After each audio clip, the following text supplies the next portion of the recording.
여러분 안녕하십니까. 새해 아침엔 매일경제입니다. 새해 아침이라니까 좀 이상하시겠죠? 금물 기준으로 말씀드립니다. 저는 이상훈입니다. 시청자 여러분께서 새해 큰 복 받으시고요. 올해도 아침에 매일경제에 더 많은 관심 보내주시길 바라겠습니다. 자, 그럼 일면기사 바로 출발합니다. 먼저 매일경제 보시죠. 고성장 이뤄낸 한국, 이젠 소프트 파워다. 세계적인 석학들이 이렇게 조언을 하고 있답니다. 여기 보면 뭐 조지 푸나이, 니얼 퍼거슨, 굉장히 유명한 학자분들이에요. 문화, 외교 이런 데 좀 우리나라에 기회가 있다. 그리고 우리나라 저출산 고령화 도전 이걸 좀 해결된다. 이런 조언도 좀 내놨습니다. 그 옆에 사진도 좀 같이 보겠습니다. 이 사진을 보시면 뭔가 큰 화살표가 있죠. 이 장소가요, 어딘가면요, 서울의 한성대 캠퍼스인데요. 부갈림길 종이 모형입니다. 뭔가 방향을 가리키는 것 같죠. 드론으로 촬영한 건데요. 여기 보면 젊은이들이 이 화살표 뒷부분에 있죠. 그리고 앞으로 걸어가는 모습인데 화살표가 위쪽과 아래쪽으로 놓여 있습니다. 가는 길에 따라서 우리의 기로가 결정이 된다. 선택의 해가 밝았다는 어떤 상징적인 모습을 담았습니다. 다음은 중앙일보 확인해 보겠습니다. 기사 이쪽 아래쪽에 있습니다. 탈원전을 딛고 일을 냈다. 일을 냈으니까 뭔가 좋은 일이겠죠. 한수원, 이집트 원전 수주 유력하다는 겁니다. 뭔가 좀 방향이 길었다는 거죠. 수조 원짜리 2차 사업인데 단독 협상자로 선정이 됐습니다. 그렇다면 이거는 큰 문제가 없다면 그대로 갈 것으로 보입니다. 그리고 지금 중동 지역의 원소 수출을 계속했었는데 그 이후에 최대 규모의 수주일 것이다. 이렇게 얘기를 하고 있습니다. 뭔가 이게 해외에서 뭔가 알리는 거와 국내 정책이 좀 안 맞는다. 그동안 이런 지적은 꾸준히 좀 있었습니다. 이번엔 서울신문 확인해 보겠습니다. 자, 이런 일이 있으면 안 되는데 새해부터 있었어요. 이번에 새해 첫날 철책월북이다. 군은 3시간 동안 몰랐다. 3시간이면 뭐 짧은 거 아닙니까? 하지만요, 이런 일은요, 즉각 알아야 되는 일이었습니다. 동부전선 최전방에 또 대북 경계 뚫렸다. 철책월북, 뭐 노크 귀순, 뭐 요새 등등 이런 표현인데 이렇게 또 나왔습니다. 일단 이 넘어간 사람은 민간인으로 보여요. 그러나 생사 확인 안 됐다. 아직 북한의 특이 동향은 없다. 북한의 아직 반응도 없습니다. 마지막으로 한국일보 보시죠. 큰 사진과 함께 뭔가 많이 쓰여 있어요. 지금 보면은요, 이게 무슨 내용이냐면요, 청년들에게 집에 대해서 어떻게 생각하냐고 물어본 결과입니다. 여기 보면은 청년 한 6천여 명 넘게 설문조사한 결과인데요. 이런 답들을 했답니다. 여기 보세요. 사진 가운데 있는. 신기루다. 집은 신기루. 그림의 떡. 먼 미래 꿈. 물론 뭐 재테크를 통해서 목표를 다루면 뭐 이런 희망적인 답변도 있지만 대부분은요. 넘사벽이다. 로또나 돼야 된다. 평생 숙제다. 청춘들 집에 관해서 이렇게 좌절감을 느끼고 있다는 걸 상징적으로 보여주고 있습니다. 신기루고 뜬구름이라고 집을 생각하고 있다고 합니다. 자, 지금까지 일명기사 짚어봤고요. 오늘도 깊숙한 뉴스 해설을 해주시기 위해 네 분께서 자리하셨습니다. 한 분씩 소개해드리겠습니다. 자, 오늘도 자리하고 계십니다. 가장 화면 맨 왼쪽에 앉아 계신데요. 윤경호 MBN 논설위원 나오셨습니다. 그리고 그 옆에는 신경민 전 국회의원 역시 자리하고 계시고요. 세 번째 자리에는 최경철 매일신문 편집위원 나와 계십니다. 마지막으로 천하람 변호사 오랜만에 자리하셨습니다. 네, 안녕하십니까? 자, 안녕하세요. 안녕하세요.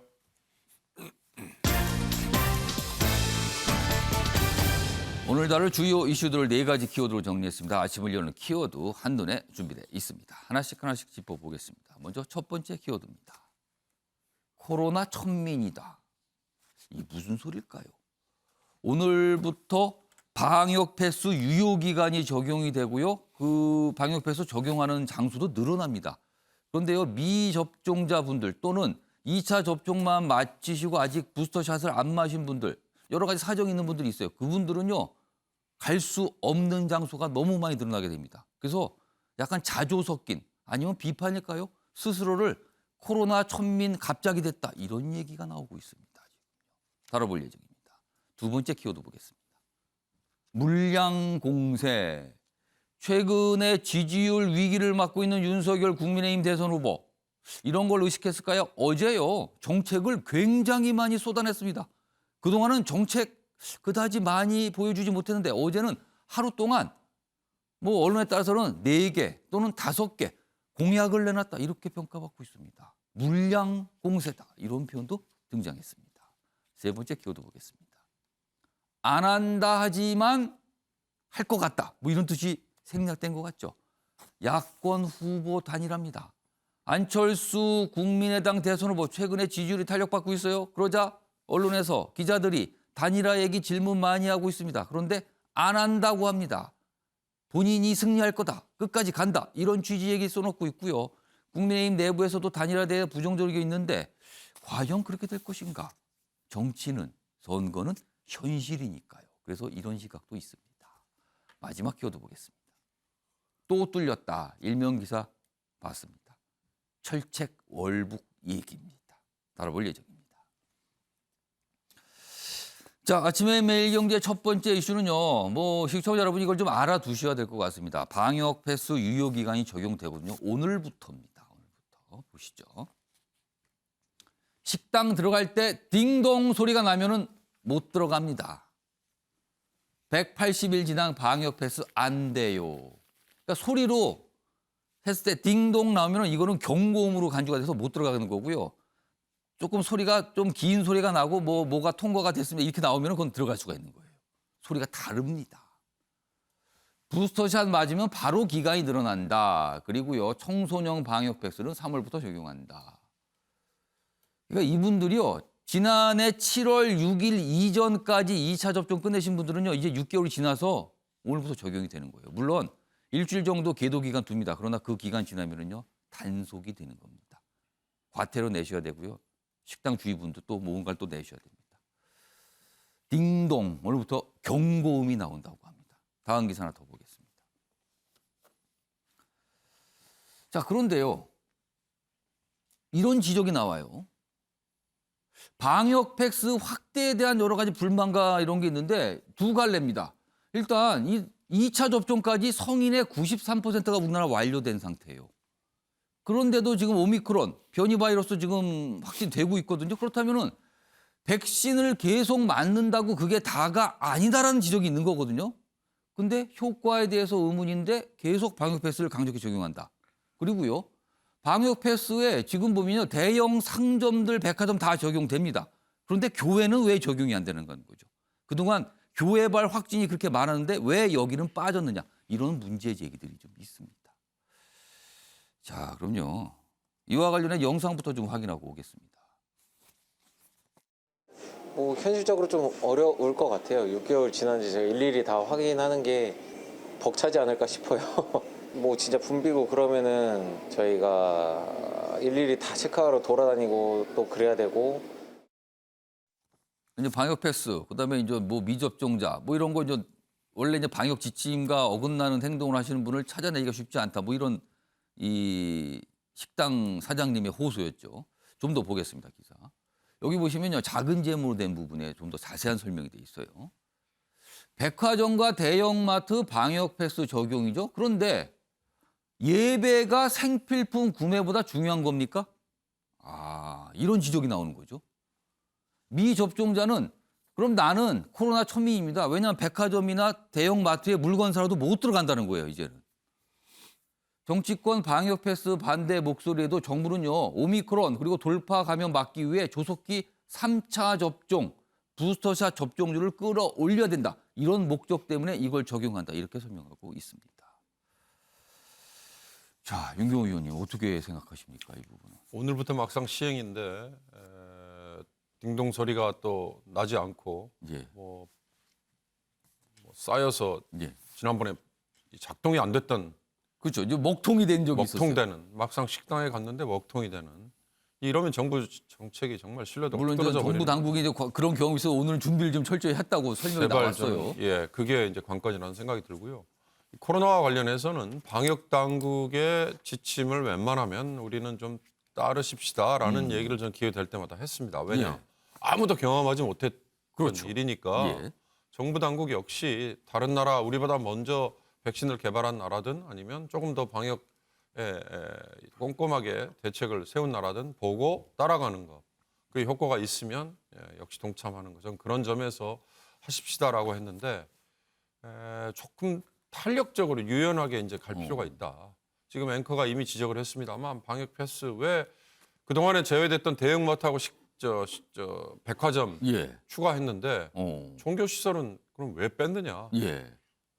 지금 오로지 방역 패스라는 게 백신을 조금 더 그 목적이라고 밝히고 있어요. 예, 밀어붙이기 위해서인데 예. 그럼 지금은 코로나의 방역 지침에 가장 효과적인 게 결국 마스크와 백신 예. 이렇게 남았지 않습니까? 예.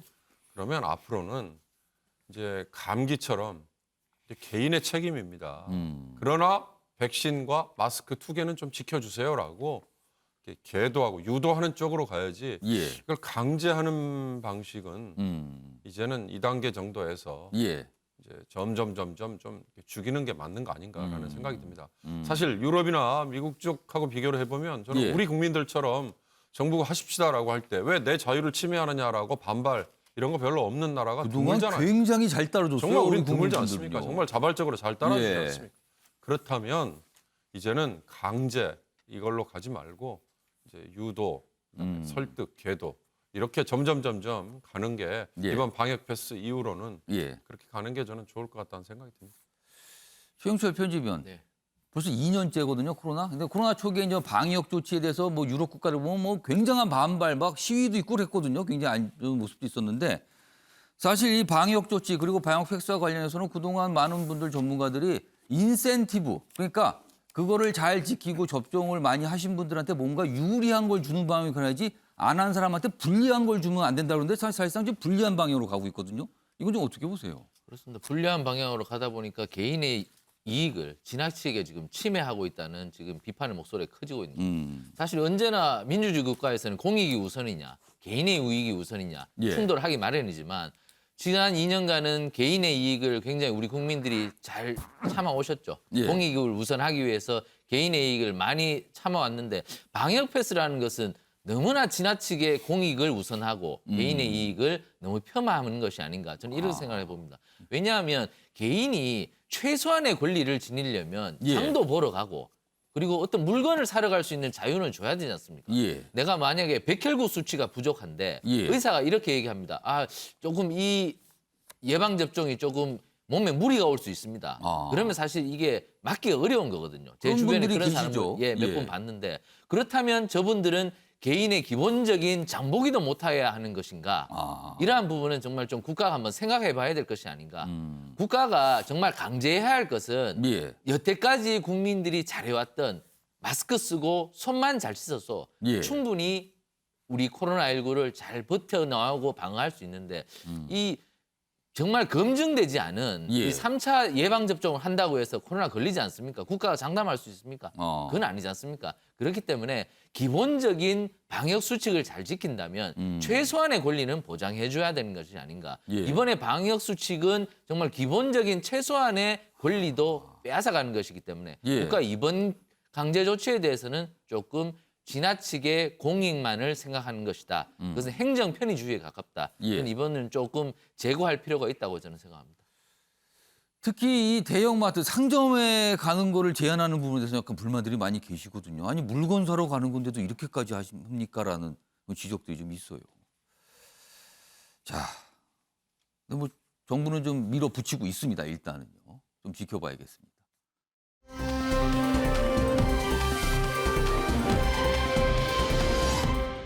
다음은요. 오늘 어떻게 보면은 새해 이제 근무일 맞아서 첫 신문들이 많이 나온 거잖아요. 많은 언론들이 이제 여론조사를 했습니다. 대선과 관련해서요. 그래서 지지율 숫자들이 많이 등장하고 있는데요. 기사 하나 보겠습니다. 이런 조사 결과가 나왔어요. 일단 제목은 2030 표심 돌아섰답니다. 돌아섰다. 근데 이 돌아섰다의 대상은 누구로부터 돌아섰느냐? 제1야당 대선 후보로부터 이렇게 보입니다. 우선 여기 숫자부터 보겠습니다. 이재명 민주당 대선 후보가 39.4%의 지지율, 그리고 윤석열 국민의힘 후보가 29.9%의 지지율. 거의 10%포인트까지 벌어졌습니다. 굉장히 짧은 기간 사이에 뒤집힌 거거든요. 여기 그래프를 보시면요. 여기 보면 회색으로 된 게 11월 말 조사예요. 그러면 한 달 정도잖아요. 한 달 사이에 이렇게 바뀐 겁니다, 지금. 차이가 많이 나게. 그리고 또 한 가지. 안철수 국민의당 후보의 지지율은 물론 아직까지는 10%그 아래 수준. 근데 이제 10%를 찍는 숫자가 나오기 시작을 했거든요. 다른 조사에도 10%짜리가 나오기도 했습니다. 자, 좀 더 보겠습니다. 자, 이런 조사를 했는데 이재명 후보 상승폭은 3.3%포인트. 약간 올랐어요. 반면에 윤석열 후보의 하락폭이 큰 거거든요. 그래서 격차가 이렇게 벌어진 겁니다. 그리고 정권 교체로는 여전히 앞서지만 이게 예전 같지 않은 거예요. 지금 이 숫자 자체는. 그리고 안철수 지지율 10% 돌파 기록했다. 10.1을 기록했습니다. 기사가 하나 더 있습니다. 보시죠. 2030 세대 1,300만 표심이 청와대 주인을 가른다. 여기가 중요하다는 거예요, 지금요. 왜냐하면요, 2030 세대 최근에 표심이 약간 변화의 모습도 있고요. 그러니까 어떤 후보로 갔다가 어떤 후보로 가는 뭐 약간 이런 변화도 있지만 부동층 역시 많다는 겁니다, 지금요. 4050 세대는 이재명, 60 이상 세대는 윤석열 지지. 이건 뚜렷하게 좀 보여요. 반면에 2030 세대는 지금 변화의 모습들이 있거든요. 20대는 부인 의혹 윤석열 공정 문제에 실망한 듯하다. 그리고 하락한 지지율이 안철수에게 넘어가는 모습을 보이고 있다는 거예요. 앞서 봤던 여론조사 결과와 일맥상통하고 있는 설명입니다. 전하람 변호사, 예. 오늘 나오신 패널 중에 유일한 30세대죠. 예. 2030 지지율 대선 후보와 관련해서 이런 표심 변화, 왜 이런 변화가 났다고 보세요?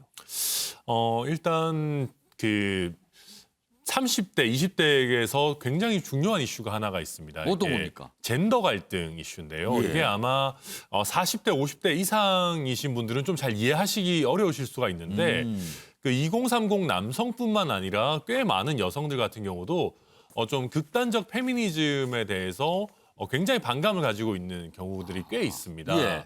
그래서 저도 주변에 이제 제 친구들한테도 예. 도대체 왜 윤석열 후보 지지를 철회했냐라는 예. 걸 많이 물어봤는데 의외로 신지혜 부위원장 영입을 얘기하는 사람들이 굉장히 많았고요. 오. 그다음에 이제 두 번째로 뭐 기사에도 소개가 됐습니다마는 김건희 씨와 관련해서 예. 사과나 이런 부분들이 좀 너무 늦고 좀 부족했던 것이 아니냐. 그럼 그거에 특히 대한도 약간 문제가 있다라고 보는 시각이 있다는 거예요? 네, 그렇습니다. 왜냐하면 오. 사실 2030이 예전에 보면 전통적으로 민주당 지지 성향이 좀 더 강하고 그랬죠. 진보적인 성향이 강하다라고 우리가 예. 분류를 했지 않습니까? 근데 그게 돌아서기 시작한 시점이 조국 전 장관 사태 때문이었거든요. 그러면서 이제 민주당의 여러 가지 위선과 내로남불을 경험하면서 지난번 4.7 재보궐 때는 출구조사 기준으로 20대 같은 경우 거의 70% 정도가 압도적인 지지를 보냈어요. 오세훈 시장에게 표를 찍어줬었는데 예. 근데 이번에 김건희 씨 사태를 접하면서 결국 또 그 나물의 그 밥 아니냐라는 뭐 그렇게 비판하고 그러니 뭐 그 모습이 그 모습 아니냐 이렇게 실망했다는 네, 겁니까? 그러다 보니까 지금 20대 같은 경우는 특히 부동층 비율이 굉장히 높습니다. 예. 그러면서도 동시에 차마 대장동 의혹도 있고 여러 가지 뭐 전과라든지 욕설 논란도 있는 이재명 후보는 못 찍겠다. 예. 그래서 도저히 둘 중에 누구를 찍어야 될지 모르겠다라고 하는 부동층 비율이 굉장히 높게 나타나고 있는 그런 상황입니다. 그렇다면은요, 정리를 좀 해보면은 지금까지 국민의힘 그리고 윤석열 후보를 지지했던 2030 표심이 있어요. 근데 그중 일부가 좀 윤석열 후보부터 떨어져 나갔다는 거죠. 네, 맞습니다. 그럼 그 표는 이재명 후보한테 간 겁니까? 아니면 그냥 가운데 부동층으로 남아있는 겁니까? 일부는 이재명 후보에게 갔고 또 예. 일부는 안철수 후보에게 간 것도 맞습니다. 안철수 후보에도 갔고. 네, 맞습니다. 그런데 꽤 많은 숫자의 이탈표들은 아직 마음을 못 정하고 있고 진정한 스윙 보터로 남아 있는 부분이 중간에 있다. 이른바 이제 마음을 못 정한 부동층 표로 남아있다는 거예요. 그러면. 네, 맞습니다. 그래서 이 부분을 어떻게 윤석열 후보 쪽에서 빨리 흡수하느냐가 굉장히 중요한 관건으로 지금 해석이 됩니다. 쉽게 말해서 뭔가 이렇게 어느 쪽 지지로 안 가고 이렇게 떠 있다는 거네요, 지금 표심이 그러면은. 뭐 이런 기사가 많습니다. 지금 2030 그 지지율과 함께 설명하는 기사예요.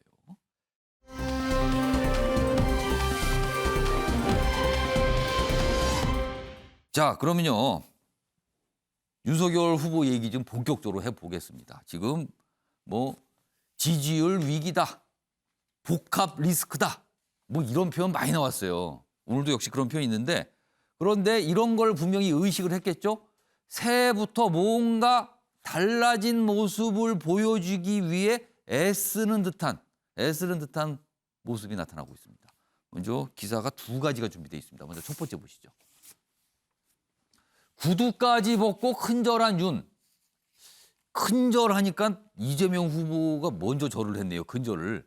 그럼 윤석열 후보는 조금 그거보다 늦게 한 셈이 됐네요. 구두 벗고 큰절한 윤. 부족한 점 고치겠다. 그러니까 부족한 점이 있었습니다. 고치겠습니다. 그러면서 큰절. 이거는 사과 또는 송구하다는 절이거든요. 지지율 위기에 몸을 낮췄다. 그리고 매일 공약 발표 정책 행보를 하고 있다. 이렇게 돼 있습니다. 그러면요, 이 공약 발표 정책 행보와 관련된 기사가 있습니다. 보시죠. 윤석열 디지털 플랫폼 정보 뭐 이런 거 만들겠습니다. 집권 후 뭐 공약을 말한 거예요. 어제 뭐 기자회견 통해서 발표했는데 지지율 역전이 벌어지자 하루 5건 공약을 내놨다. 그러니까 공약을 이렇게 기자회견 통해서 한 거, 본인의 SNS상에 글을 올려서 한 거, 아니면 어떤 다른 데 이렇게 인터뷰 형태로 알린 거 이런 거 다 따져보니까 하루에 5건이나 공약이 나왔더라는 겁니다. 좀 더 보죠. 뭐 빅데이터 기반한 행정 서비스 제시하고 감염병 대응도 훨씬 과학적으로 하고 뭐 밤 9시 영업 금지 같은 지침 이런 거 없앤다. 다방면에 걸쳐서 공약을 내놨어요, 지금. 여기 뭐 자영업자 분들을 위한 얘기도 있고요. 그러면서 저부터 바꿀 것이다. 새해 첫날 큰절했다는 내용까지 곁들여져 있습니다. 자, 그럼요. 윤석열 후보의 모습과 이야기 영상으로 확인해 보겠습니다. 우리는 오만은 곧 독약이라는 것을 잘 알게 되었습니다. 부족한 점을 고쳐 정권 교체를 바라는 국민의 열망에 누가 되지 않도록 하겠습니다. 저부터 바꾸겠습니다.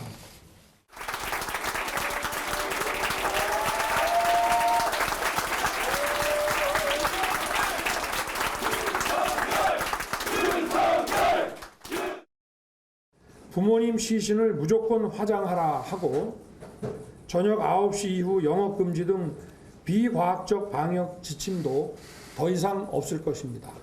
몰라서 복지 혜택을 놓치는 일이나 관공서 여러 군데 다니느라 속 터지는 일이 없도록 하겠습니다.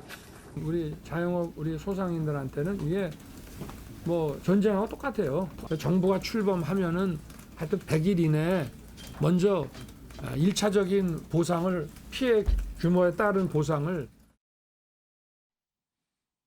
부족함을 인정하고 큰절도 하고요. 그리고 어제는 다방면에 걸친 공약성 얘기를 많이 내놨습니다. 지금 영상으로 확인해 봤죠.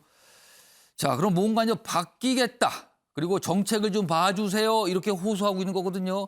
자, 윤석열 후보를 지원하는 국민의힘 선대위를 끌고 있는 김종인 총괄선대위원장. 어제 얘기를 좀 했거든요. 기사로 있습니다. 김종인, 윤석열의 메시지와 연설 내가 직접 다 관리하겠다 앞으로. 그러니까 이제부터 진정한 총괄을 하겠다는 거죠. 그동안 선대위 지켜봤는데 영 아닙니다. 이런 취지로 얘기를 합니다. 좀 더 보죠. 지금 지지율 하락세 위기입니다. 김종인, 적극 개입할 수밖에 없는 상황이 왔다. 이렇게 돼 있습니다. 자, 그럼요. 김종인 총괄위원장의 이야기도 들어보시죠. 우리 선대위가 효율적으로 움직이지 못한 것도 사실이에요. 그러니까 앞으로는 그 점을 갖다가 이제 시정을 해나갈 건데 내가 직접적으로 내가 모든 걸 관리를 하려고 그래요. 메시지서부터 연설문이 전부가. 자, 신경민 전 의원님. 김종인 총괄위원장의 얘기는 그렇다면 앞으로 확실히 본인이 그러니까 정치권에서 쉽게 얘기해서 그립을 쥔다. 뭔가 꽉 틀어쥐고 끌고 가겠다. 본인의 의지로 간다. 이건데 지금까지 잘 안 됐어요. 이게 갑자기 잘 될 수 있을까? 어떻게 전망하십니까? 글쎄 뭐 내외에서 이제야 하는 이제야. 이제야 그런데 이제 이제야도 이제야지만은 가능하겠냐 예. 하는 이제 두 번째 질문이 있습니다. 예. 그 이유는요. 울산 회동을 한 지가 지금 꽤 됐는데 예. 그 이후에 이준석 파동도 물론 다시 재연이 됐지만 김종인 위원장이 과연 울산 회동 때 어떻게 결합을 하게 됐느냐라는 데 의문을 품는 목소리가 있습니다. 아. 그것은 김종인 위원장이 그 당시를 회고해 보면 윤석열 당시 후보가 개문발차를 하겠다고 선대위를 거의 공개적으로 얘기를 한 상황에서 예. 허겁지겁 올라탔다. 아. 그래서 그립을 꽉 쥘 수 있는 여건이 조성되지 않았다. 이렇게 보는 시각이 많습니다. 그리고 그것이 진실에 가깝습니다. 그러니까 그 뒤에 쭉 일어난 울산 회동 이후 결합을 한 그 다음 주 월요일 날 결합을 한 이유를 보면 예. 김종인 위원장이 예전과는 다르게 예. 뭐 이렇게 바꾸겠다는 모습을 보인 게 없었어요. 오. 그리고 메시지 관리도 안 됐고요. 예. 지금 윤석열 후보의 여러 가지 문제들이 많이 있습니다만은 부인 리스크가 크죠. 그런데 또 하나 큰 것은 윤 후보가 실언을 계속해서 하루에 예. 한두 건씩 이어가고 예. 거기에다가 또 극언을 한단 말이에요. 전혀 메시지 관리가 되지 않았고 이게 한두 번이 아니고 예. 하루 이틀이 아닙니다. 계속입니다. 그런데 김종인 위원장이 아무것도 하지를 못한 것은 아. 김 위원장이 허겁지겁 뛰어 올라온 마당에 그립을 줄 수 있는 여건이 전혀 조성되지 않았다라고 볼 수밖에 없게 돼 있습니다. 거기에다가 김건희 씨 사과를 한 경위를 보게 되면 예. 김 위원장이 개입을 하지를 못했고 예. 더 중요한 문제는 김건희 씨의 메시지가 전혀 정제되지 않고 나와서 이게 과연 사과냐? 이게 사과를 빙자한 뭐 다른 거 아니냐? 김 위원장은 도대체 어디에서 무슨 일을 한 거냐라는 비판이 나올 수밖에 없는 상황이 된 거죠. 예. 그렇게 따져보면 지금 이제야 그리고 가능할까라는 이런 질문들이 타당한 측면이 있어서 앞으로 이거 쉬워 보이지 않습니다. 그러니까 김종인 총괄위원장이 선대위 합류했을 당시는 충분한 힘과 권한을 확보하지 못한 상태에서 선대위에 합류했다. 지금 이렇게 보시는 거네요. 그래서 지금까지 그런 모습을 못 보여줬는데 갑자기 되겠느냐?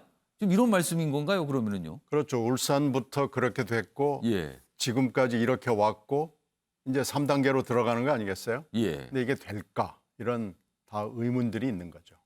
신경민 전 의원님께서 이제 민주당 소속이시라서 약간 더 비판적으로 보시는 게 아닐 수도 있지 않을까 뭐 하지만 일단은 만만치 않은 상황으로 가고 있다. 뭐 이런 거는 언론에서 많이 분석 좀 하고 있어요, 지금요. 자, 그런데요. 일단 선대위 체제를 뭔가 손질할 필요가 있다라는 부분 계속 지적 나오고 있죠. 그리고 김종인 총괄위원장은 그걸 하겠다는 거예요. 일단 지켜볼 문제고요. 또 한 가지 윤석열 후보를 둘러싼 위기 중에 하나는 이준석 국민의힘 대표가 있습니다. 당대표는 유지하고 있는데 선대위에서 나가버렸죠. 안 한다고, 직 안 맡는다고. 여전히 직을 안 맡겠다는 얘기를 하고 있어요. 자, 그런데요. 사진 좀 먼저 하나 보겠습니다. 이게 지난 1일 현충원입니다. 현충원이니까 주요 대선 주자들이 현충원을 차서 뭐 추도를 하죠, 가서. 근데 여기서 만났는데 마주쳤어요. 새해 첫날 마주친 윤석열, 이준석 악수를 했습니다. 그런데 대화는 별게 없었어요. 윤석열, 자, 새해 복 많이 받으시고 그러자 이준석, 네, 새해 복 많이 받으세요 하고 끝났습니다. 대화는. 사실 뭔가 서로가 필요한 사이잖아요. 객관적으로 봤을 때. 그리고 지금 위기잖아요. 그렇다면 이렇게 악수를 해서 좀 더 대화를 하거나 끝난 뒤에 따로 만날 수도 있었다고 보입니다. 없었어요. 이런 모습으로 끝났습니다. 그냥. 자, 그리고요. 어제입니다. 이준석 대표가 언론을 통해서 이와 관련해서 얘기를 좀 했거든요. 그 모습 확인해 보겠습니다. 저는 사실 제가 그 사퇴 기자회견을 한 뒤로 굉장히 일관되게 이야기하고 있습니다. 네. 저는 선대위 복귀가 없을 것이다라고 이야기하고 권한이 없는 자리에 앉아 있는 것은 오히려 저에게 불명예고 그리고 두 번째로는 권한이 없는 사람들이 그 두루 앉아서 있는 선대위에서 무슨 의미 있는 활동을 하겠습니까? 그래서 저는 선대위 그냥 나온 겁니다. 네. 그러니까 선대위 복귀 이런 거 없다는 것 같아요, 지금요. 그리고 뭐 딱히 윤석열 후보가 뭐 만나서 뭐 하는 것도 없다라는 설명까지 있었어요. 최영철 위원. 네. 사실 윤석열 후보에게는 이준석 당대표의 문제가 더 큰 타격 아닐까요? 지금 어떻게 보십니까, 이거는? 그렇습니다. 지금 가장 큰 문제는 후보 지지율도 떨어지지만 예. 국민의힘이라는 정당 지지율이 동시에 떨어진다는 위기감이 커지고 있습니다. 지금 뭐 지방선거 각종 여론조사를 해보면 심지어 영남에서도 민주당 후보들의 지지율이 지금 급격히 올라가고 있습니다. 왜냐하면 국민의힘이라는 정당 지지율이 떨어지기 때문입니다. 예. 뭐 그럼 민주당 뽑아도 상관없다는 사람들이 영남에서도 많아지고 있다는 거죠. 최영철 편집위원은 평소에 영남 민심을 좀 그래도 아주 세밀하게 보고 계시잖아요. 최근 늘. 여론조사가 그렇습니다. 예. 그만큼 지금 국민의힘이라는 정당 지지율 자체가 동시에 떨어지고 있다는 겁니다. 예. 후보 지지율과 같이. 이 모든 문제는 사실 뭐 두 사람 다 책임이 있겠죠. 예. 근데 지금 그렇다면 지금 대선을 바라보는 유권자들의 인식은 예. 아니 후보가 싫은 것이냐에서 좀 더 전이가 돼서 병이 더 심각해져서 저 식당 자체가 싫어지는 것이죠.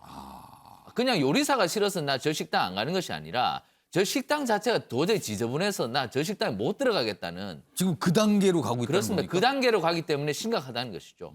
그렇기 때문에 지난주에 지금 한 주 됐네요. 월요일 날 초선 의원들이 국민의힘 초선 의원들이 모였습니다. 예. 그때 많은 이준석 대표에 대한 비토성 발언들이 굉장히 심각할 정도로 많이 쏟아졌습니다. 예. 뭐 거의 극소수만 이준석 대표를 옹호했고 절대 다수는 이준석 대표 이번만은 정말 잘못하고 있다. 예. 이렇게 얘기를 하고 있기 때문에 이준석 대표가 지금 이렇게 시간을 더 끌고 간다면 여론은 완전히 대표에게서 돌아설 것이다.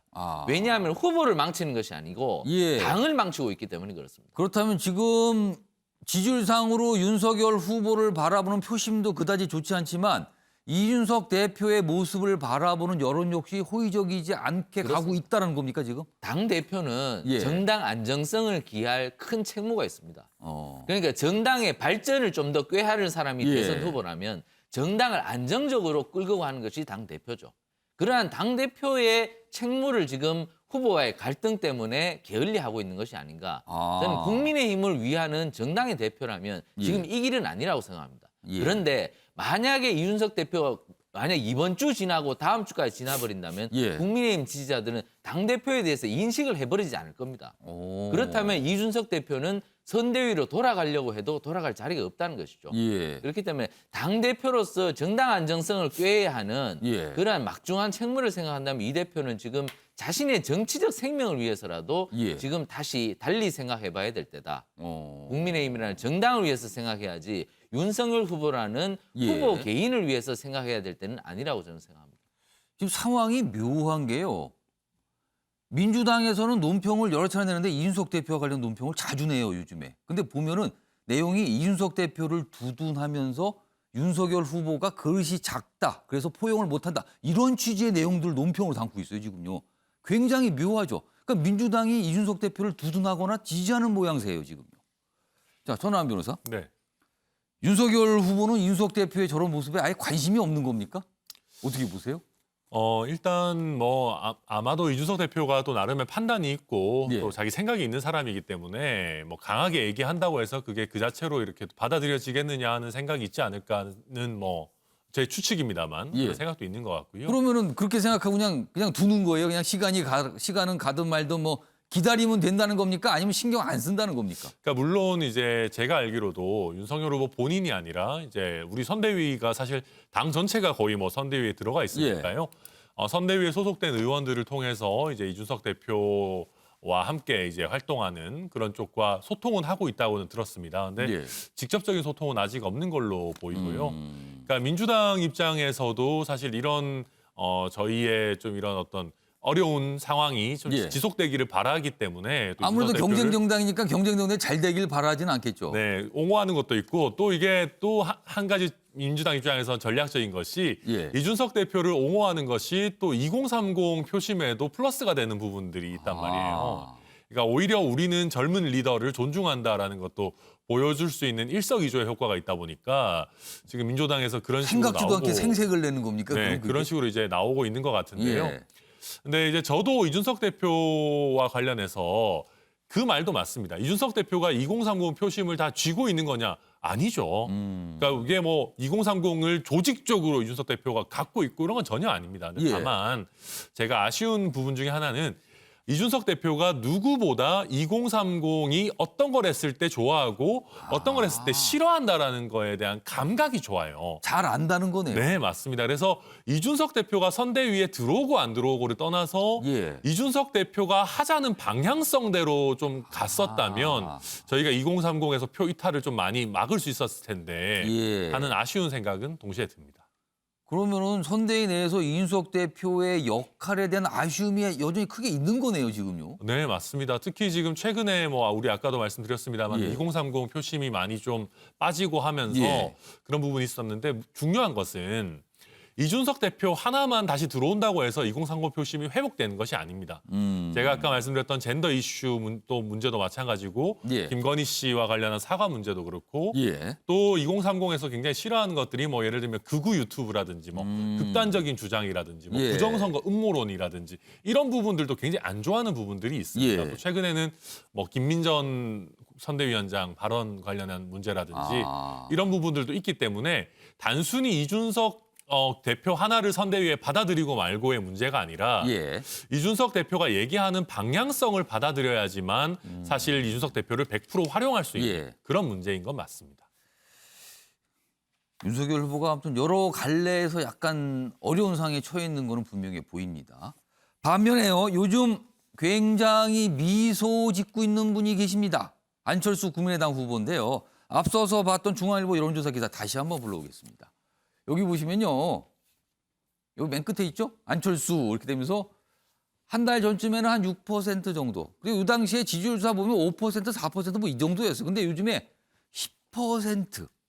그러니까 많은 분들은 아니 뭐 그래 봐야 뭐 4%포인트 올라간 거 아닙니까? 라고 말씀할 수 있어. 그러나 대선과 관련해서 10%를 넘어서냐는 건 상당한 의미를 가져요. 이게 이 정도 올라가게 되면 사람들이 주목을 하고 탄력을 받을 수 있다는 평가도 나오고요. 그리고 실제 대선에서 득표율이 10% 넘으면 선거 비용 절반을 국가로부터 보전받을 수가 있어요. 현실적인 측면도 있는 겁니다. 그래서 10% 지지율에 굉장히 의미 부여를 하거든요. 그런데 그것을 기록을 한 겁니다, 지금.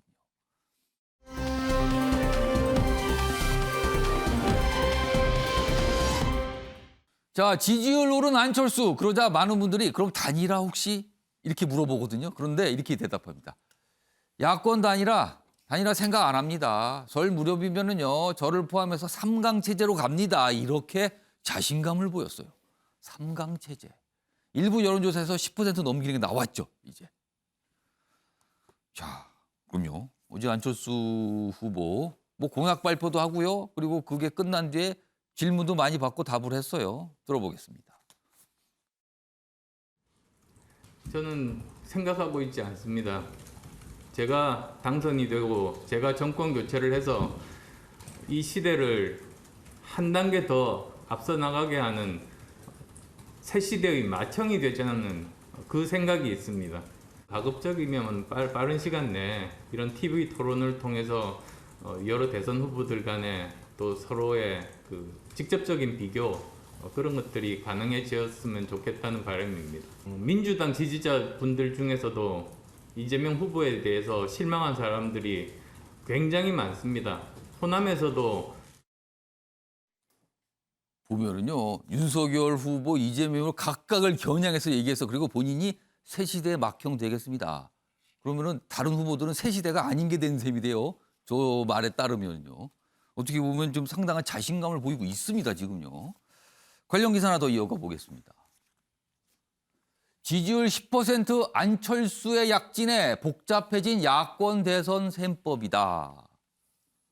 윤석열과 단일화 이슈가 이제 수면 위로 떠오른 셈이에요, 지금요. 이 정도면 올라왔습니다, 지금. 근데 양측 모두 일단 가능성 자체는 부인을 하고 있어요. 이런 상황입니다, 지금요. 자, 이와 관련해서 이 윤석열 후보 그다음에 이 안철수 후보 야권 후보 단일화 얘기가 이제 나오기 시작을 한 건데 윤경호 의원님. 근데 이제 근본적으로 생각해 볼 게 단일화.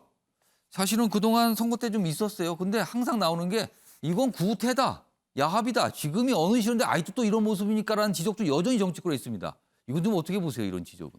단일화가 누구의 관점이냐 이게 중요할 것 같아요. 유권자들의 입장에서 후보 단일화가 필요한 거냐, 예. 아니면 후보 당사자들이냐, 예. 아니면 그 후보들이 속해 있는 정당원들 입장이냐, 예. 조금씩 다를 수밖에 아. 없죠. 우리는 과거에 노무현 전 대통령 때 지지율이 급락하면서 예. 후보 교체론까지 얘기가 나오고 그렇습니다. 뭐 10%대에서 맴돌고 이럴 때 예.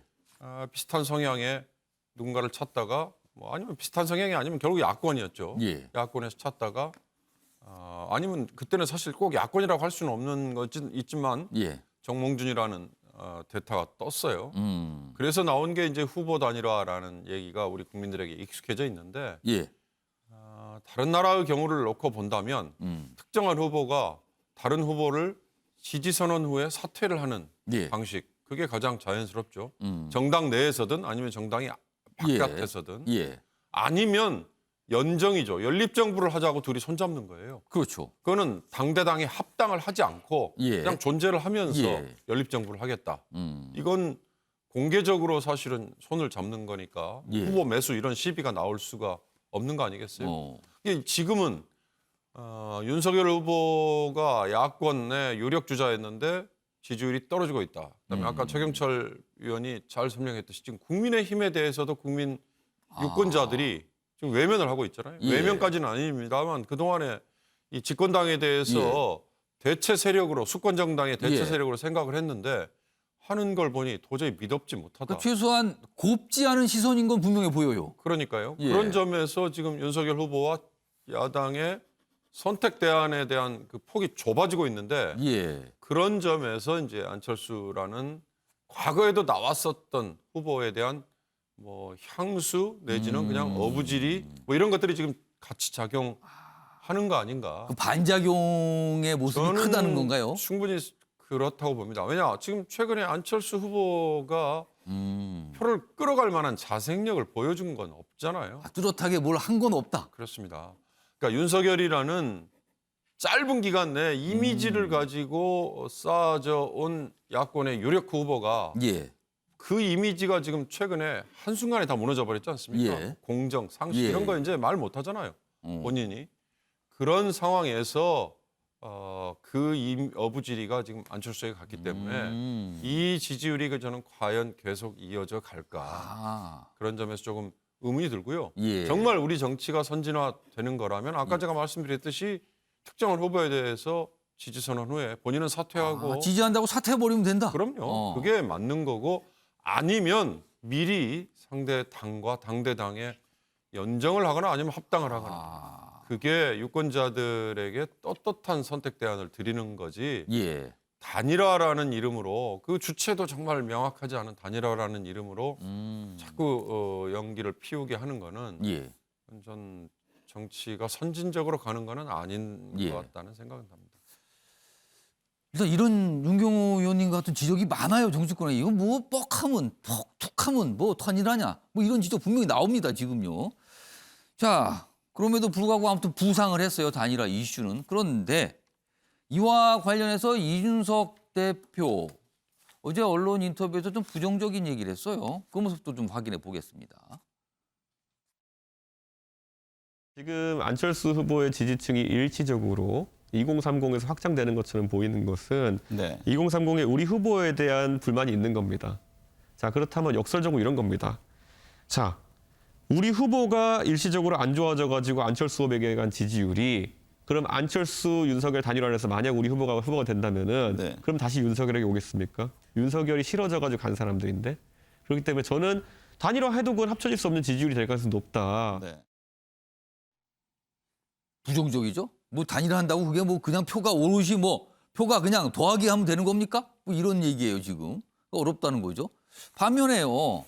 사실 김종인 총괄위원장은 안철수 후보에 대해서 그동안 이렇게 시각이 좋지 않았거든요. 평가가 굉장히 박했죠.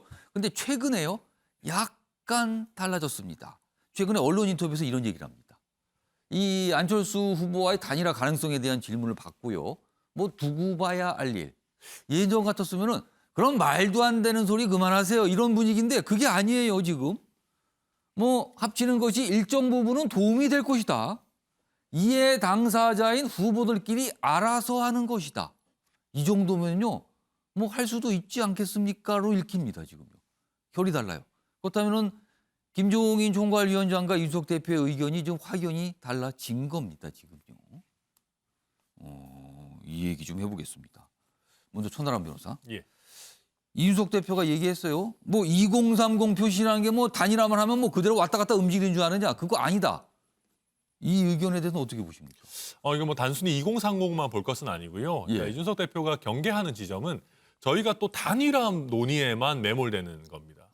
그러니까 이게 사실은 윤석열 후보의 지지율을 올리고 호감도를 끌어올리는 것이 더 중점이 돼야 되는데 그게 아니라 안철수 후보한테로 간 이제 윤석열 후보에게서 빠져나간 지지층을 재흡수만 하면 된다라고 하는 그냥 통합 논의, 단일화 논의만 돼서는 안 되는 것이거든요. 예. 그런 경우에는 윤석열 후보의 호감도가 개선이 되지 않으면 그분들이 다시 안 올 수 있다. 그런 지점을 사실 단순히 합한다고 이게 뭐 수가 되는 게 아니다. 그렇죠. 그러다 보니까 오히려 우리 스스로 자생력을 갖춰서 그것과 동시에 단일화가 추진이 되면 몰라도 그게 예. 아니라 단일화를 위한 단일화만을 얘기하는 거는 오히려 위험할 수 있다라는 얘기를 이준석 대표가 하는 거고요. 예. 근데 그와 별개로 이제 김종인 위원장 같은 경우는 사실은 후보가 제일 큰 이해 당사자지 않겠습니까? 예. 냉정하게 보면 이준석 대표는 지금 선대위에서 나가 있는 상태이고 그렇죠.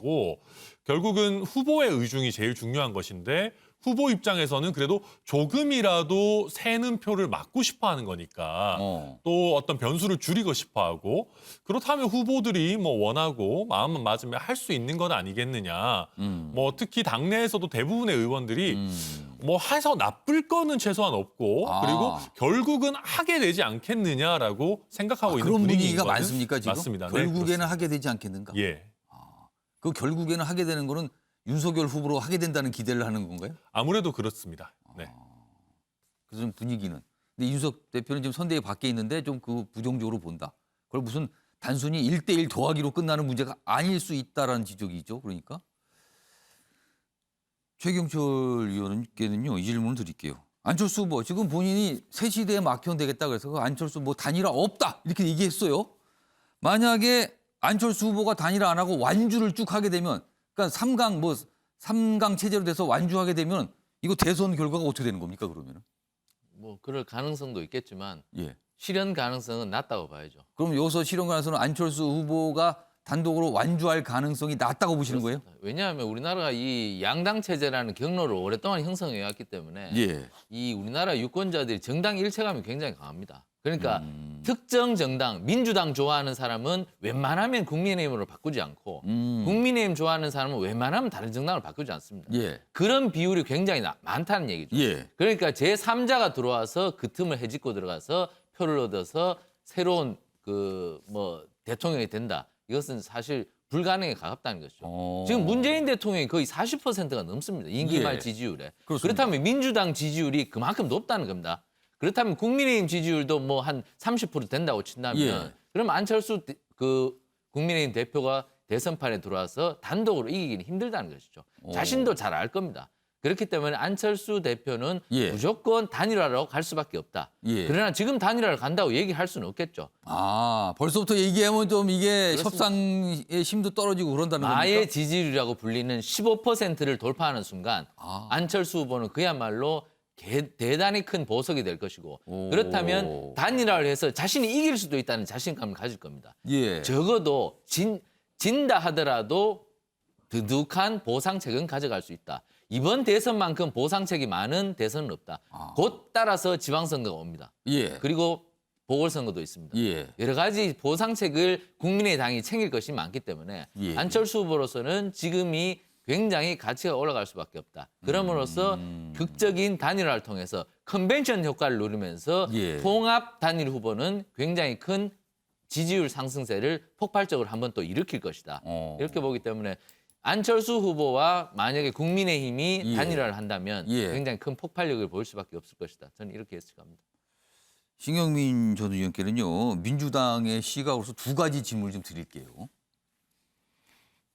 야권 후보 단일화 이슈가 지금부터 진행이 되면 이거 상당히 시간이 걸리잖아요. 그렇다면 이 이슈가 글로 다 몰리게 되는 셈이거든요. 그렇다면 이거는 이재명 후보한테는 대선을 앞두고 상당히 부담이 되지 않을까. 왜냐하면 표심, 유권자들 시선을 뺏기는 셈이 될 거거든요. 이건 좀 어떻게 보세요? 심각한 문제죠. 지금 현재 윤 후보의 신뢰 급락은 예. 우리가 예상하지 못했던 변수였습니다. 민주당으로서는 생각하지 못했던 일이었다. 전혀 그렇죠. 지금 윤 후보 신뢰 급락의 원인을 보면 본인의 실언 그건 그리고 김건희 씨에 대한 대응을 이상하게 한 거 그리고 이제 선대위 선대위 구성 문제 때문에 계속해서 지금 이게 끝나지 않고 이런 몇 가지 요인 때문에 윤 후보 신뢰가 이렇게 급락을 할 수 있을까라는 것을 우리가 12월 초나 중순까지만 해도 생각할 수 없었던 변수가 갑자기 지금 대선판에 뛰어든 겁니다. 그래서 이 여파로 안 후보도 지금 지지도가 상당히 많이 올라가고 올라가는 추세가 계속될 것으로 보이는 만큼 당연히 단일화, K 정치에서 항상 이게 문제로 지적되는 단일화 문제가 나올 수밖에 없고 그전에는 심드렁했던 여러 측들, 여도 그렇고 야도 그렇고 단일화 문제 내지는 단일화에 준하는 문제에 대해서 신경을 쓰지 않을 도리가 없게 됐습니다. 이제 단일화는 항상 보면은 투표용지 인쇄가 기점이 돼요. 그게 이제 2월 하순쯤 될 텐데요. 투표용지 인쇄까지 계속해서 1, 2월 동안 가장 중요한 이슈로 될 것이고요. K 정치의 속성으로 봤을 때는 투표일까지 갑니다. K 정치다. K 정치의 모습은 단일화다 이런 말씀이네요 지금. 그러니까 지금까지 이런 단일화는 좀 정치를 웬만큼 한다는 선진국에서는 예를 찾기가 좀 어렵습니다. 대개 보면은 토론 한두 번 하고 여론조사를 통해서 결정을 하는 방식을 하죠. 이런 단일화는 K 정치에서 통하는 거고 이번에도 예외 없이 단일화가. 그러면 이재명 후보로서는 이걸 어떻게 바라보는 겁니까? 그게 이제 착잡하죠. 그래서 이제 송영길 대표가 최근에 여러 가지 발언을 통해서 한 건데 지금 여당과 안 후보와 단일화를 하는 것보다는 DJP 연합을 본딴 LA 연합 정도가 가능한 방식일 것으로 보여요. LA 연합이 뭡니까? 아니, 이재명의 리와 안철수의 A를 결합을 하면 그걸 LA 연합이라고 볼 수가 있다는 거예요. DJP 연합을 본뜬 LA 연합 정도로 가는 것이 여당으로서는 생각할 수 있는 가장 좋은 카드가 아닌가 싶고요. 이 얘기를 지금 송영길 대표가 은근히 슬쩍 몇 번 던진 거죠. 근데 그 던진 게 정말 민주당 내에서 진지하게 생각을 하면서 던진 거예요? 아니면 야권에서 그런 움직임이 있으니까 그거에 대한 어떻게 방해책 차원에서 던진 겁니까? 아직 뭐 진지하게 논의가 된 단계라고는 생각하지 않지만요. 저는 충분히 생각할 수 있는 카드라고 생각합니다. 그걸 배제하기는 어렵다는 거네요. 그러면. 복잡한데요. 그러면은 여기 보면 야권 대선세법이나 여야권 대선세법이 될 수도 있겠네요. 그러면은 LA 연합이 있을 수도 있다는 거 이거 배제 못한다 이런 말씀이었습니다. 안철수 후보 요새 전화가 많이 오겠네요. 여기저기 만나자는 사람이 엄청 많을 것 같습니다. 요즘에 갑자기요. 자, 다음은 이재명 후보 얘기 좀 해보죠. 상대적으로 별다른 큰 이슈는 없어요. 그래서 공약 발표 위주로 행보를 하고 있거든요. 이재명 후보는요. 그래서 이런 기사가 좀 있네요. 보시죠. 다음입니다. 상승세 이재명. 그러나 안심은 이르다. 정책 리더십으로 승부수. 그러니까 자만하지 말고 정책 공약 촘촘하게 발표하는 겁니다. 이런 쪽이라는 겁니다. 아래로 가죠. 지지율 상승해도 이거 반사 이익일 수 있다. 윤석열 지지층 재결집할 수 있다. 이거 이렇게 잘 봐야 된다 이런 거죠. 그러면서 공약을 많이 내놔요. 뭐 월세 공제 최대 5년 소급 적용 등등등 공약. 선대위는 겸손 자세로 가야 된다. 말 실수 여기서 하면 큰일 난다. 뭐 이런 모습들입니다. 그럼요. 이재명 후보의 이야기 어제 모습입니다. 들어보시죠. 저희가 뭐 잘해서 이렇게 뭐 지지율이 크게 올라간 게 아니라 우리 국민들께서 좀 듣기 불편한 퇴행적인 뭐 이런 말씀들을 많이 하시다 보니까 그분이 많이 떨어진 거지 뭐 저희가 많이 올라갔다고 보기가 매우 어렵습니다. 그래서 겸허한 자세로 저희가 우리 국민들의 더 나은 삶과 또 대한민국의 발전을 위해서 어떤 방향으로 가겠다. 어제가 아니고 그제였습니다. 바로 잡겠습니다. 기사 하나 더 있습니다. 골든크로스에도 방심 경계 이재명, 윤, 안 단일화 초대형 변수의 촉각. 앞서 저희가 이 얘기 해봤죠. 이게 완전히 이슈로 가게 된다면 이게 상대적으로 이재명 후보가 주목을 못 받는다. 그리고 골든크로스인데 이재명 후보나 민주당 쪽에서는 골든크로스 아니다. 그런 말 쓰지 마세요. 데드크로스입니다. 윤석열 후보가 빠진 겁니다. 이렇게 또 강조하죠, 지금요. 신경민 전 의원님, 뭐 이른바 부자 몸조심 분위기입니까? 아, 그런 건 아닙니다. 아닙니까? 네, 선거라는 건요. 예. 끝까지 안심할 수 없고요. 투표장에 들어가서도 마음이 바뀔 수 있는 거기 때문에 절대로 안심할 수 없고 더 중요한 문제는 예. 오만방자를 경계해야 됩니다. 이른바 정치권에서 뭐 머리 들면 큰일 난다 이런 얘기 그렇죠, 흔히 이제 하죠. 머리 들면 안 되는 게 뭐 골프하고 정치라고 이제 얘기를 하죠.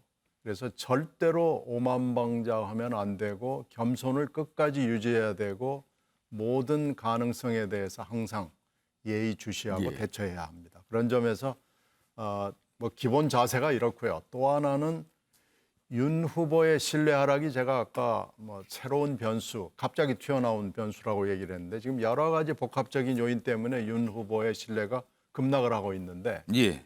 이 급락을 이 정도로 뭐 8%포인트, 9%포인트 이렇게 하면은 반 이상은 와야 되거든요. 넘어와야 되는데 그 넘어오는 속도가 기대보다는 좀 느리고 낮습니다. 지지율이 좀 더 떨어질 수도 있지 않은데 그 정도는 아니라는 거네요. 네, 그럼? 그러니까 지금 더 떨어져야 되고 우리는 더 올라야 되는데 예. 지금 그 상황이 아니기 때문에 절대로 안심할 수 없고요. 끝까지 조심해야 되고 겸손해야 되고 예. 이 자세를 유지해야 합니다. 윤교 의원님께서 보시기에는 이재명 후보와 관련된 남은 변수는 뭐가 있을까요? 차분하게, 그러니까 쉽게 말하면 지금 나라 경영을 예. 맡길만 하냐 아니냐. 음. 이제 결국 투표일이 다가올수록 예. 왜냐하면 선택을 해야 되니까요. 예. 그러니까 차악을 뽑는 게임이든 차차악을 뽑는 게임이든 예. 지금 주어져 있는 후보들 중에 전혀 새로운 변수가 대타가 나오지 않는 한은 그렇죠.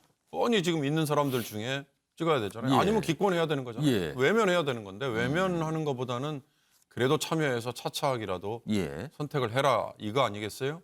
바로 그런 점에서 저는 최근에 이재명 후보는 악재가 나오면 그냥 곧바로 사과하고 그리고 거기에 대응하는 뭔가 태도에서 예. 윤석열 후보하고 다른 모습을 보여준 게 좀 먹힌 것 같다. 또 하나는 텔레비전 나와가지고 하는 그 짧은 얘기들, 그다음에 예. 제한된 시간 내에서 예상된 질문 그거에 그냥 짧은 답변 예. 하는 걸로 본인의 생각을 보여주는 거 말고요. 예. 최근에 주목을 끌었던 이 경제 전문 유튜브 채널에 아. 나와서 시간 제한을 두지 않고 저 공약 정책에 대해서 얘기. 그다음에 추가로 뭔가 추가 질문이 계속 나오는 그런 과정에서 어떤 분야에 이 사람이 정말로 내공이 얼마나 되는가 예. 이걸 좀 파악할 수 있는 기회가 한번 있었잖아요. 벌써 그 조회수를 보니까 이재명 후보 거는 뭐 500만 회를 예. 넘었더라고요. 그런 얘기가 나왔습니다. 한 사람이 아무리 여러 번을 본다 한들 그 500만 회라는 거는 다른 후보들에 비하면 윤석열 후보는 보니까 270만 회 이제 반 정도밖에 안 되더라고요. 뭐 안철수 후보하고 심상정 후보도 예. 추가가 됐던데 제가 어제 그래서 안철수 후보 것도 잠시 봤더니요.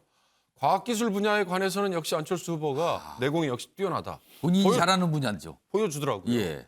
이재명 후보의 경우에는 경제에 대해서 본인이 경기도지사를 하면서 해봤던 거에 대한 예. 뭔가 내공이 좀 행정 보였잖아요. 경험이 있으니까요. 윤석열 후보는 그걸 아쉽지만 제대로 좀 못 보여줬다는 게 그런 것들이 지금 차곡차곡 쌓여 있는 거 아닌가.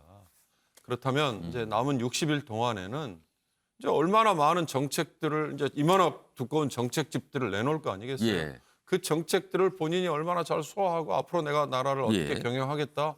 5년 동안 어떻게 끌고 가겠다. 대한민국의 미래를 이렇게 바꾸겠다는 거에 대한 내공을 보여주는 거니까. 예. 그걸 평소에 쌓은 실력을 어떻게 보여주느냐. 저는 그걸로 저는 승부를 내는 수밖에 없지 않을까 싶습니다. 그래서 이제 2달 조금 더 남았죠. 뭐 어떻게 보면은 굉장히 밀도 있는 시간이 2달을 남은 거죠. 그러니까 따지고 보면 굉장히 긴 시간일 수도 있고요. 아니면 금방 지나갈 수도 있습니다.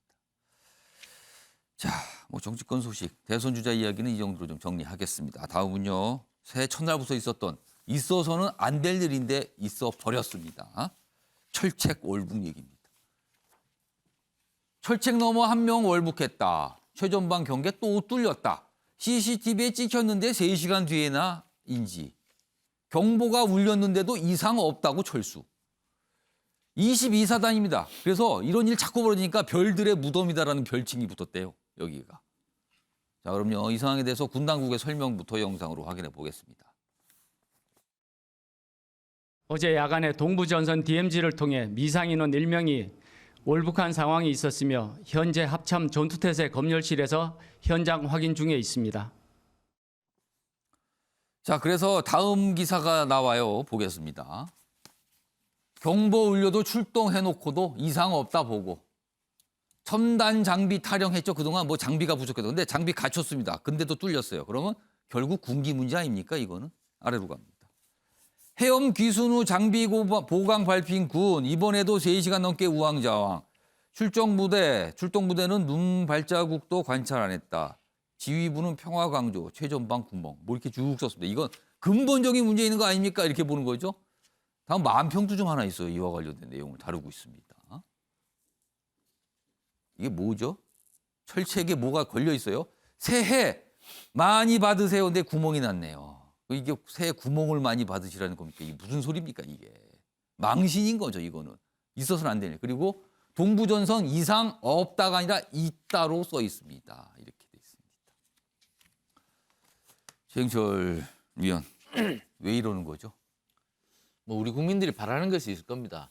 현금을 막 나눠주는 좋은 국가가 아니라 예. 그래도 우리가 안전하게 살 수 있는 나라에서 편안하게 살 수 있는 적절한 국가를 원할 겁니다. 적어도 안보나 그리고 코로나19 때문에 힘든 사람들이 고통을 겪지 않도록 보건 분야, 예. 정말 적절한 분야에서 적절한 서비스를 할 수 있는 국가를 원하는 것이지 예. 그냥 마구 백화점식으로 모든 것을 다 잘해주겠다는 좋은 국가를 원하지는 않을 거란 얘기죠. 그런 측면에서 지금 최전방에 도대체 몇 번 뚫렸습니까? 그런 측면에서 정말 우리 국민들이 적절한 국가에서 살고 있는 것인지 부적절한 국가에서 살고 있는 것이 정말 다시 한번 국가에 대해서 생각해 볼 수 있는 정말 철책 방어선 뚫리면서 저는 그것을 한번 생각해 봤습니다. 정부는 예. 돈을 막 나눠주면서 선한 자비로운 얼굴을 하는 국가가 아니라 예. 정말 해야 될 것, 안보와 보건 분야에서만큼 완벽한 국가가 되어야지. 정말 해야 될 것. 그렇습니다. 예. 그런 적절한 국가를 원하는 것이지 선한 국가, 좋은 국가를 저희가 희망하는 것이 아닙니다.